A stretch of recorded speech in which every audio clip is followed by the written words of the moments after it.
8장 3절 문자열의 함수 전달을 살펴보도록 할게요.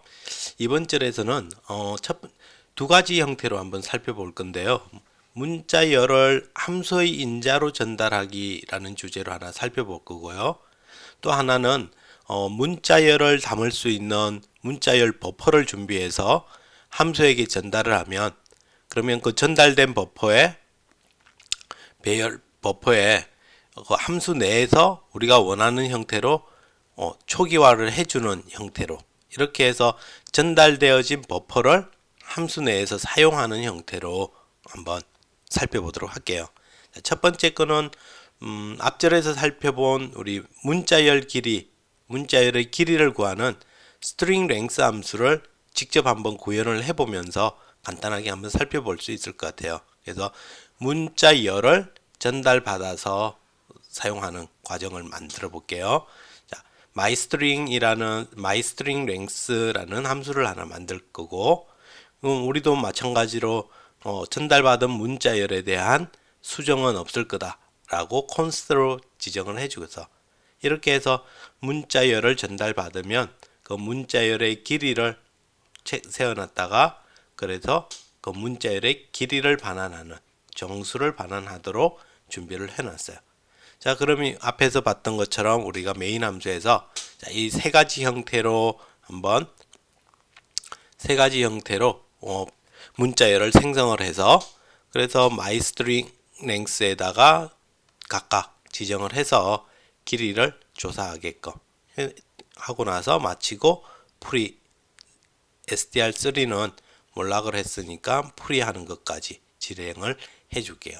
자, 그렇게 해서 우리가 동일하게 20씩 출력이 되는 걸 확인을 해볼 수 있었어요.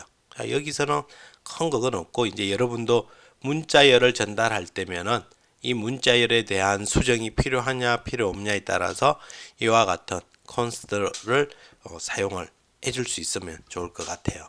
자, 그러면 두 번째, 이번에는 전달받은 문자열 버퍼에 문자열을 초기화하는 이런 함수를 한번 살펴볼 거예요.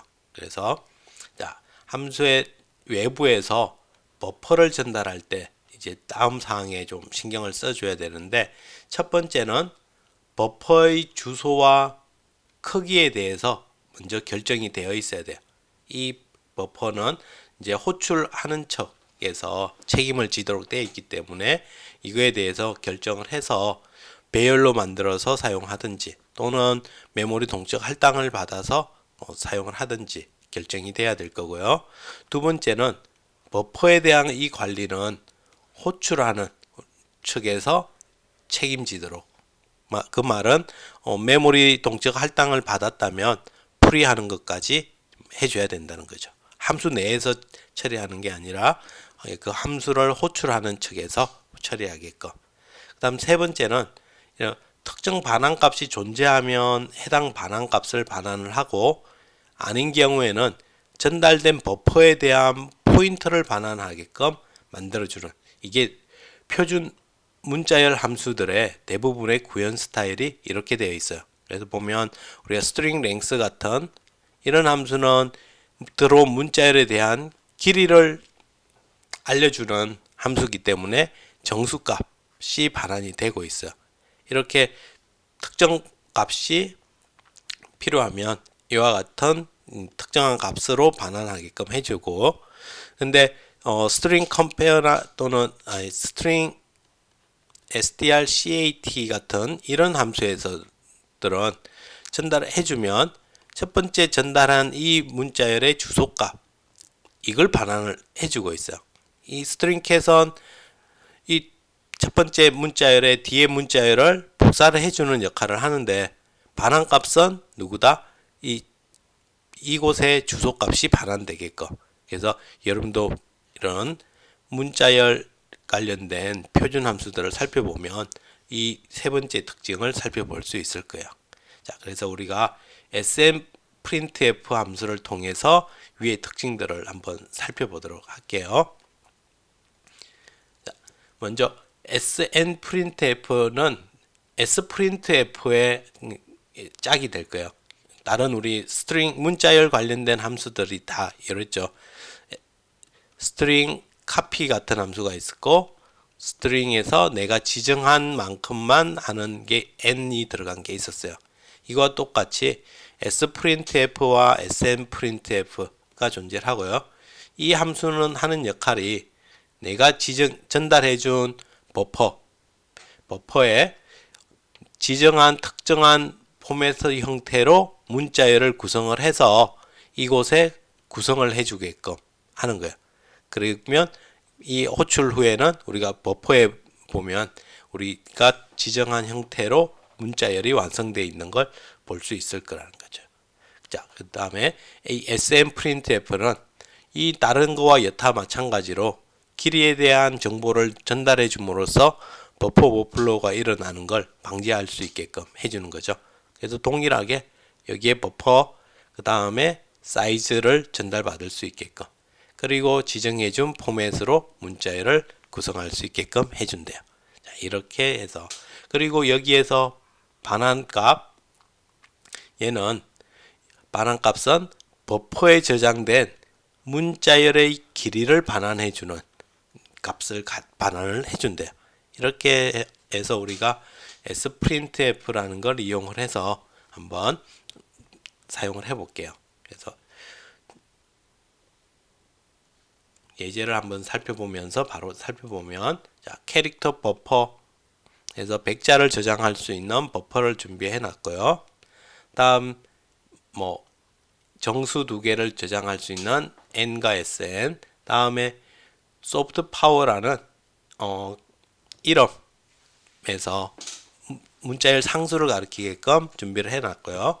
다음 age도 준비를 해서 다음에 버퍼2는 이렇게 100만큼 메모리 동적 할당을 받게끔 이렇게 해서 여기서 할당을 받았으니까 여기서 풀이를 해줘야 된다라는 걸 보여주려고 이렇게 준비를 해봤어요. 자, 그러면 sprintf를 이용해서 버퍼 name과 같이 이와 같이 포맷 문자열을 넣어주고 name과 age를 주면 그러면 이제 이 버퍼에는 어떤 문자열이 구성이 되겠어요? name은 얼마? name은 지금 소프트 파워니까 소프트 파워 적혀 있을 거고요. 그리고 콤마 age 땡땡 age는 8일이니까 8이 들어가서 8 이와 같은 문자열이 구성이 되어 있겠죠. 그래서 출력을 해보면 이와 같이 출력이 여기 %s 그리고 문자열의 길이 이렇게 해서 출력을 했더니 문자열은 이와 같이 구성이 되어 있고 여기서 얘기했던 이렇게 구성이 되었고 문자열의 길이는 25다라고 나타났어요. 이렇게 사용을 할 수 있게끔 그래서 sprintf는 이와 같이 지정이 되어 있는데 자, snprintf 같은 경우는 이제 지정해준 길이 정보를 여기에 전달을 해줬어요. 그래서 여기서 처음에 100의 공간이 있으니까 버퍼2에 100의 공간이 있고 거기에 name과 age를 가지고 저장하게끔 준비를 해줬어요. 자, 그러면 이제 버퍼2도 이와 같이 동일하게 문자열이 저장이 됐겠죠. 위에와 동일하게. 자, 그 다음에 한 번 더 snprintf로 버퍼2 더하기 sn 그러니까 이제 버퍼2 배열이 쭉 준비가 되어 있을 거면 지금 여기까지 채워졌을 거라는 거야. 채워졌으니까 다음에 시작 위치는 버퍼에서 그만큼 더해준 이곳을 시작 위치로 지정을 해주고 그러면 받을 공간은 100에서 빠진 만큼 요만큼 빠진 만큼 빼주면 되겠죠. 그만큼 받게끔 길이를 지정을 해주고서 name과 age를 한 번 더 했어요. 그러니까 이 뒤에 한 번 더 동일한 문자열이 한 번 더 들어가 있겠죠.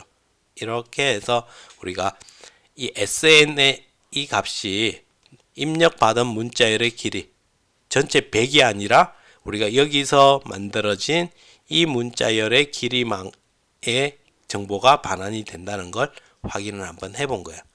자, 이렇게 해서 이제 출력을 했더니 %s와 길이 정보를 출력을 했어요. buffer2. buffer2는 여기서 여기까지 두 번 적혀 있는 걸 볼 수 있겠죠. 그리고 length는 50이다라고 나타났다는 거야. 이와 같이 해서 smprintf, sprintf와 smprintf에서 우리가 좀 살펴보기로 했던 걸 여기서 살펴봤어요.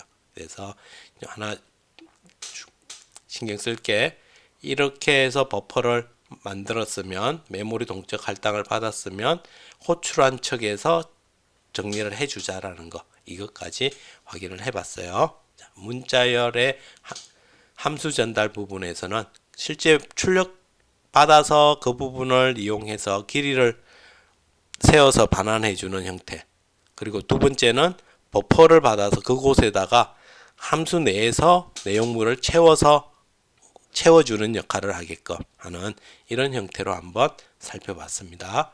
자, 그러면 미니 퀴즈는 이번에는 좀 약간 다르게 살펴볼 건데, C 언어에서 다양한 표준 함수들을 제공을 하고 있어요. 좀 전에 우리가 봤던 스트링 랭스, 스트링 카피, 다양한 것. 근데 이런 문자열뿐만 아니라 수학 관련 함수도 있고, 시간 관련된 것도 있고, 파일 입출 관련된 것도 있고, 여러 가지들이 많이 준비가 되어 있어요. 근데 이러한 것들을 다 기억하고 사용하기는 쉽지가 않죠. 특히 객체지향 프로그래밍으로 넘어가게 되면은 엄청 많은 클래스와 멤버 함수들이 제공이 될 거예요.